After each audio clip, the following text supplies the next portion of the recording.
Hivi ni kwa nini mara nyingi msanii akitokea nje ya nchi, hata kama akitokea Kenya, Uganda, akija Tanzania kufanya show, atakapomaliza show na kuondoka, stori ambazo zinabakiaga nyuma utasikia tu, wasanii wa Tanzania mna kitu cha kujifunza kutoka kwa fulani. Wasanii wa Tanzania umeona fulani kafanya hivi, hiyo ndo maana ya kujibrandi, hiyo ndo maana ya nini.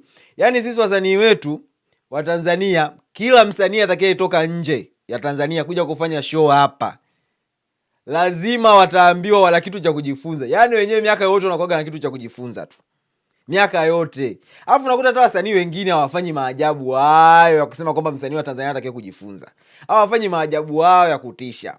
Au ni kwa sababu sisi tunapagawa na lugha, kwamba lugha ambayo wanaitumia wao kwenye kuimba kwenye stage ni tofauti na lugha zetu, labda ndio maana tunakuwa tunapagawa nao.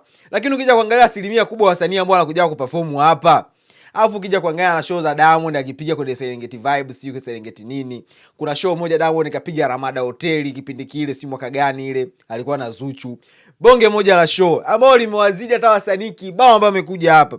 Ile show ya Ramada kwa mfano ya Diamond na Zuchu, mtu wa kawaida alikuwa anaingia kwa 100,000. Lakini akija msanii wa nje ya nchi, kutoka nje ya nchi, yani akija msanii hapa, akija yani kafika airport, alivyoingia nini kai oya, stories zikiisha, yani wakiondoka tunaanza msanii wa Tanzania, wasanii wa Tanzania ili mjifunze, fulani kafanya hivi na hivi, kafanya hivi na hivi. Yani hicho kitu nakishangaa sana, wakati kuna wasanii wengine hata hawafanyi maajabu hayo.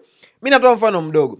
Davido kapiga show yake hapa Tanzania, ila ukija kulinganisha na show zingine ambazo amezifanya Davido, unaona kabisa hapa Davido katupunja.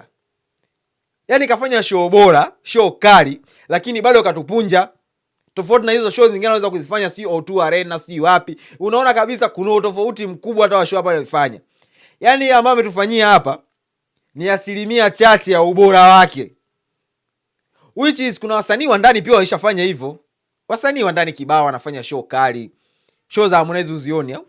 Show za Diamond uzioni. Diamond kafanya ile ya Serengeti Kijitonyama pale. Bonge moja la show. Katisha kinoma, lakini mwisho wa siku unaanza kusikia wana kitu cha kujifunza, si branding. Au kwa sababu amekuja na private jet. Mbona Diamond akisafiri kwenda nchi fulani kufanya show anaenda na private jet? Ni nchi ngapi Diamond anaenda hata kufanya interview kwenye uwanja wa ndege pale afanyi? Yeye anafika anataka kupiga show anasepa.